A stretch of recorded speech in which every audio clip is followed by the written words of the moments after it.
Padahal agama kita mengajarkan ma'asyiral muslimin yang dimuliakan Allah, dalam kesyukuran kepada Tuhan Allah, kata Allah, Luqman anishkurli wali walidaika, dalam bersyukur kepadaku, kata Allah, baru kepada ibu dan bapak, jangan dulu yang lain. Kepada saya, kata Allah, setelah itu tingkatan kedua kepada ibu dan bapakmu, wali walidaika. Lalu dalam tingkatan kemurkaan dan rahman dan rahimnya Allah, tergantung mereka, Pak. Kalau mereka murka kepada kita, maka Allah juga murka. Kalau mereka sayang kepada kita, maka Allah pun cinta kepada kita, ma'asyiral muslimin. Bahkan dalam perkara selamatnya kita nanti di akhirat, jembatan menuju keselamatan yang paling mudah adalah menuju kepada al-jannatu tahta min aqdamil ummahat, jembatan ketaatan kepada kedua orang tua kita, karena surga kita ada di bawah telapak kaki mereka. Hadirin yang dirahmati Allah Subhanahu wa taala. Karena itu jangan buat semua amalan kita ditolak oleh Allah hanya karena kita ada satu gestur atau bahasa tubuh atau bahasa lisan kita yang melukai hati mereka, ma'asyiral muslimin. Assalamualaikum warahmatullahi wabarakatuh.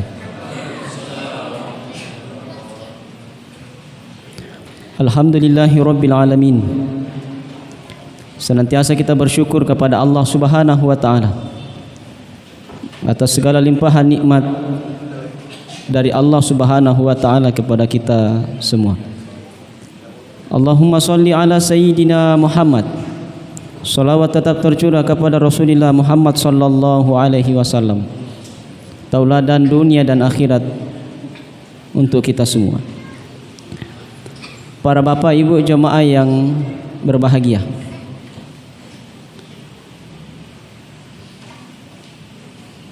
kalau kita melihat berita, menonton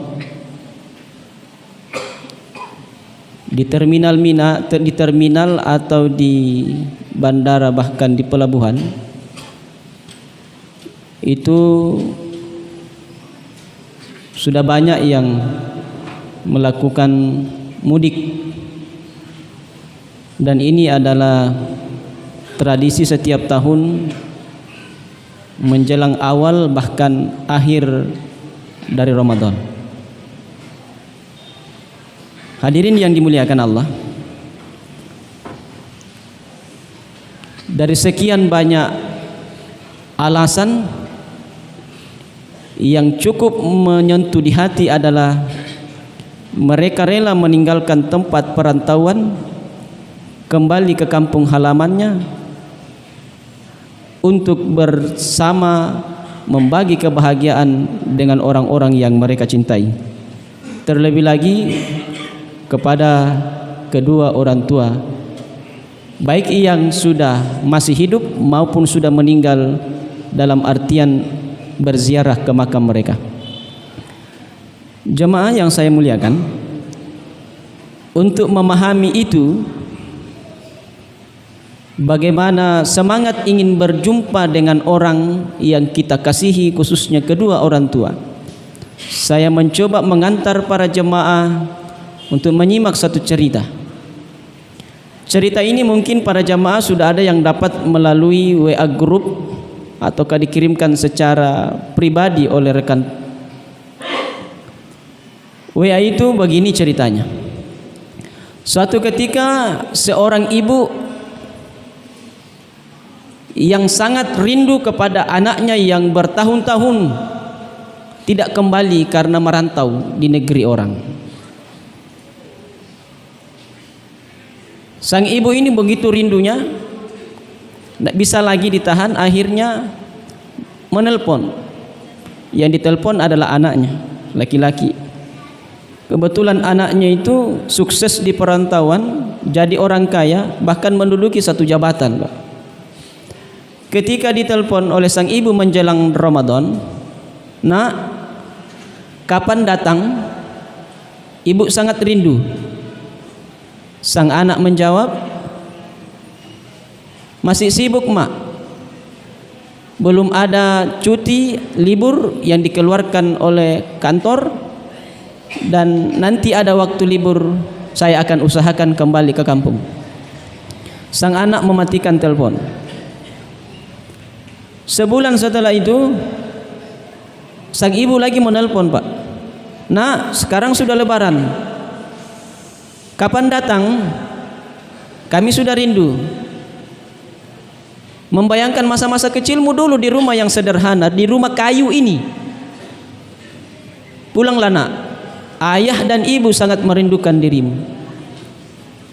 Jemaah yang dimuliakan Allah, sang anak pun mengatakan, ibu, di hari raya ini saya tidak sempat pulang karena masih sibuk menerima rekan-rekan kerja di kantor, tetangga-tetangga, sahabat, bahkan pimpinan saya.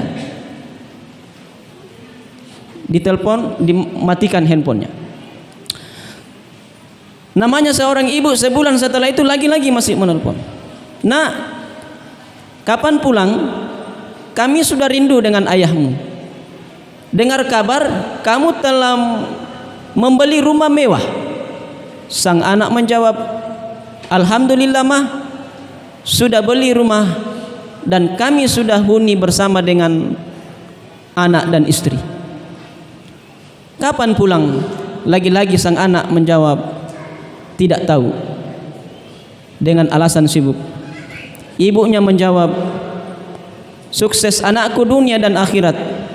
Pandai sekali engkau menyenangkan hati anak dan istrimu. Telepon dimatikan sang anak. Lagi-lagi karena bentuk kecintaannya, rindunya kepada anaknya, lagi-lagi sebulan setelah itu nelpon lagi. Nak, bagaimana kabar?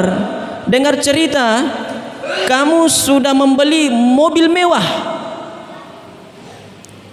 yang hampir mungkin miliaran harganya, nak. Sang anak menjawab, alhamdulillah ibu. Kalau bahasa kita orang Palopo, sudah mi onde-onde. Saya fotokan bagi saja le onde-ondenya, dan sudah kupakai mi kesana kemari sama anak dan menantu tak, sama cucu. Jawab sang ibu, kapan kembali nak? Ada mi mobilmu, bisa kau pakai jalan-jalan kembali pulang kampung. Sang anak menjawab, masih sibuk mak, sibuk sekali saya ini. Salam sama ayah. Dimatikan handphonenya. 3 hari setelah itu sang ibu pergi ke pasar, berjumpa dengan kawannya, sahabatnya anaknya di pasar, Pak. Temannya menyapa sang ibu dan berkata, ibu, anak tak itu sahabat saya di negeri perantauan itu sudah sukses, jadi orang kaya, jadi pejabat di satu kantor, luar biasa. Sang ibu berkata, di mana kita wi?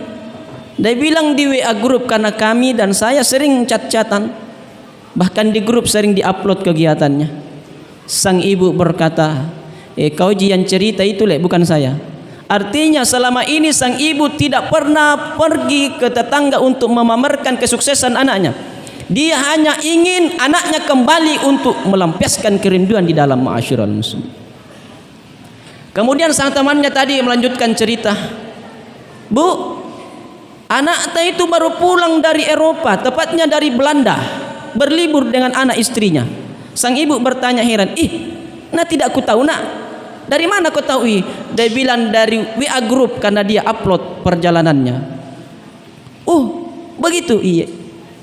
Sang ibu pulang ke rumah, ambil handphone, telepon anak. Nak, bagaimana kabar? Alhamdulillah sehat ibu. Kapan pulang? Masih sibuk mak. Sibuk saya. Jemaah yang dimuliakan Allah Subhanahu wa taala. Lalu kemudian sang ibu dengar cerita dari temanmu di pasar tadi, kamu dari negeri Belanda ya? Iya mak, dari negeri Belanda, baru-baru datang. Sama siapa? Sama cucu dan istri. Alhamdulillah. Apa oleh-olehnya nak? Jawab sang anak, oleh-olehnya adalah seekor anjing dari Belanda seharga 50 juta. Lalu kapan kau kembali anakku? Sang anak menjawab, mak, kalau pagi kegiatan baru saya adalah memandikan anjing, siang kasih makan, rawat, bersih-bersih kandangnya, kasih minum, sore kalau kembali ke kantor dia lagi yang serawat, saya mandi, saya kasih makan, minum, kemudian sampai jam 11-12 malam saya jaga di situ, jangan sampai anjing yang harga 50 juta ini hilang dicuri orang mak. Sang ibu menjawab, pandai sekali engkau menyenangkan hati anak istrimu, anakku. Anakku, dengarkan ucapan kata-kata ibu yang terakhir kalinya. Sekiranya Allah Subhanahu wa ta'ala memberikan pilihan 2 kali diciptakan atau 2 kali hidup di atas dunia ini, maka saya minta kepada Tuhan, seandainya anakku, aku minta kepada Tuhan yang kedua kalinya saya diciptakan menjadi seekor anjing saja. Anaknya heran, kenapa mak? Jawabannya, anakku, lebih baik saya menjadi seekor anjing untuk kedua kalinya. Jangan seperti anjing yang seharga 50 juta. Lebih baik saya diciptakan seperti anjing yang berkeliaran di mana-mana. Entah di mana dia mau makan. Dari sisa makanan siapa yang dia makan, ma'asyiral muslimin. Jangan mika masuk rumahmu nak. Jangan mika berdiri di depan rumahmu, anakku yang tercinta. Cukup di luar pagarmu dan memandang engkau bahagia bersama anak istrimu. Hadirin yang dimuliakan Allah Subhanahu wa ta'ala. Betapa kena mentalnya seorang anak, ma'asyiral muslimin, ketika ucapan seorang ibu yang tidak disangka-sangka, rela menjadi siapa saja, rela bekerja apa saja, yang penting halalan thayyibah untuk melihat anak-anaknya sukses di masa yang akan datang.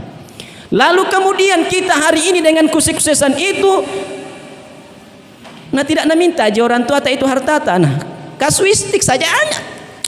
Dari 10 orang tua mungkin hanya sekedar 1 orang saja yang mungkin begini sama anaknya, Pak. Itu pun mungkin terpaksa, Bapak Ibu. Rata-rata orang tua kalau anaknya sukses, anda bilang malu ke anak sama sepupumu, minta-minta mau sirina dikak, sirina tidak bisa saya nak. Nak kaya ji tante, nak biar kaya nak, malu kak sama anakku, lebih-lebih sama menantuku. Ini ucapan mereka jamaah yang dimuliakan Allah Subhanahu wa ta'ala. Padahal agama kita mengajarkan, ma'asyiral muslimin yang dimuliakan Allah, dalam kesyukuran kepada Tuhan Allah, kata Allah, Luqman, anishkurli wali walidaika, dalam bersyukur kepada aku, kata Allah, baru kepada ibu bapak, jangan dulu yang lain. Kepada saya, kata Allah, setelah itu tingkatan kedua kepada ibu dan bapakmu, wali walidaika. Lalu dalam tingkatan kemurkaan dan rahman dan rahimnya Allah, tergantung mereka, Pak. Kalau mereka murka kepada kita, maka Allah juga murka. Kalau mereka sayang kepada kita, maka Allah pun cinta kepada kita, ma'asyiral muslimin. Bahkan dalam perkara selamatnya kita nanti di akhirat, jembatan menuju keselamatan yang paling mudah adalah menuju kepada al-jannatu tahta min aqdamil ummahat. Jembatan ketaatan kepada kedua orang tua kita, karena surga kita ada di bawah telapak kaki mereka. Hadirin yang dirahmati Allah Subhanahu wa ta'ala.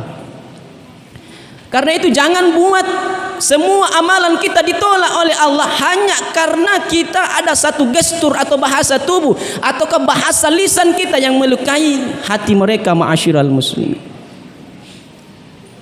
Lagi ini Pak, dekat lebaran, keluarga yang dimuliakan Allah, dekat lebaran. Kalau kebetulan orang tua telepon, biasa dilihat-lihat banji, THR lagi nak minta ini, dilihat-lihat saja, tidak diangkat. Jangan terlalu berburuk sangka kepada kedua orang tua, ma'asyiral muslimin. Bahkan saya pernah cerita di masjid kita, kebanggaan kita ini, ma'asyiral muslimin, satu kisah yang telah dihadapkan kepada baginda Nabi Muhammad SAW. Seorang ayah yang mencuri hartanya, mengambil uangnya anaknya, ma'asyiral muslimin. Apakah dikatakan dosa? Kata baginda Nabi, tidak. Hartamu dan dirimu adalah milik orang tuamu, jamaah dimuliakan Allah Subhanahu wa ta'ala. Lalu kemana kesuksesan hari ini kita gapai, lalu kemudian kita balas sesuatu dengan bahasa, dengan gaya yang tidak sesuai dengan harapan mereka, ma'asyiral muslimin. Ma'asyiral muslimin yang dirahmati Allah Subhanahu wa ta'ala. Maka sering kali saya berkata, dan pesan guru saya, anakku, santriku, kamu harus berdoa dan minta kepada Allah Subhanahu wa ta'ala. Ya Tuhan, sekiranya saya melakukan satu dosa, maka tolong ya Allah, jangan libatkan orang tuaku di dalam dosa itu. Artinya jangan orang tua saya mendapatkan sanksi dari dosa yang saya lakukan, ya Allah. Dan ya Allah, sekiranya saya melakukan satu kebaikan sekecil apapun itu, ya Allah, ya Tuhanku, tolong sampaikan pahalanya juga kepada mereka. Ini ma'asyiral muslimin. Maka seringkali saya bukan juga mengkritik Pak, tapi memberikan masukan kepada teman-teman imam masjid. Tapi alhamdulillah masjid kita Pak Imam tadi sudah. Sini saya katakan begini, bahwa sebelum kita minta harta, minta ilmu, minta pangkat jabatan, minta kedudukan, minta kehormatan dari makhluk, sebelum itu minta dulu keselamatan kita dan kedua orang tua kita Pak. Minta hartanya banyak, minta ilmunya. Bagaimana mau datang harta banyak? Bagaimana mau datang ilmu? Sementara ma'asyiral muslimin, kita ada maksiat kepada orang yang melahirkan kita, kedua orang tua kita. Sekalipun kita kaya, tetapi ada kedurhakaan kepada kedua orang tua, tidak ada berkahnya Pak. Tidak ada berkah. Kalau bahasanya orang Jawa Tamiring, "Moi malekon dia tolakon tua-tua apolomu." Kalau kamu durhaka kepada mereka, tidak ada berkahnya Pak. Allah murka kepada kita. Ilmu sekalipun orangnya hebat ma'asyiral muslimin, tetapi tidak ada keberkahan jemaah dimuliakan Allah Subhanahu wa taala. Ini mereka. Terakhir, ini sudah 20 menit ma'asyiral muslim. Memang kalau ibu orang tua yang dibahas, ya, jemaah dimuliakan Allah Subhanahu wa taala. Dan ini saya sering sampaikan di khutbah Idul Fitri, bahwasanya selezat apapun makanan ketika hari raya, ada coto, ada konro, ada bakso, ada ketupat, selezat apapun dia, ketika kita datang dari lapangan atau ketika kita datang dari masjid pulang berhari raya Idul Fitri, masuk di dalam rumah, yang datang pejabat-pejabat, orang-orang kaya, tamu-tamu hebat, sahabat-sahabat kita, makan di meja makan ma'asyiral muslimin bersama dengan kita. Tetapi kalau orang tua kita sudah meninggal dunia, demi Allah akan ada ruang di dalam hati kita yang kosong, karena memang ruang itu isinya adalah kedua orang tua. Akan kosong ma'asyiral muslimin. Maka terakhir, apa salahnya kalau kita menyumbang di masjid misalnya, di sekolah, panti asuhan, bersedekah misalnya, dengan menitip hartakah, uangkah, makanan, minumankah? Apa salahnya? Tulis nama mereka untuk almarhum kedua orang tua saya. Jemaah dimuliakan Allah Subhanahu. Kesempatan dalam bulan suci Ramadan. Terima kasih atas perhatian. Wallahu muwaffiq ila aqwamit thoriq. Assalamualaikum warahmatullahi wabarakatuh.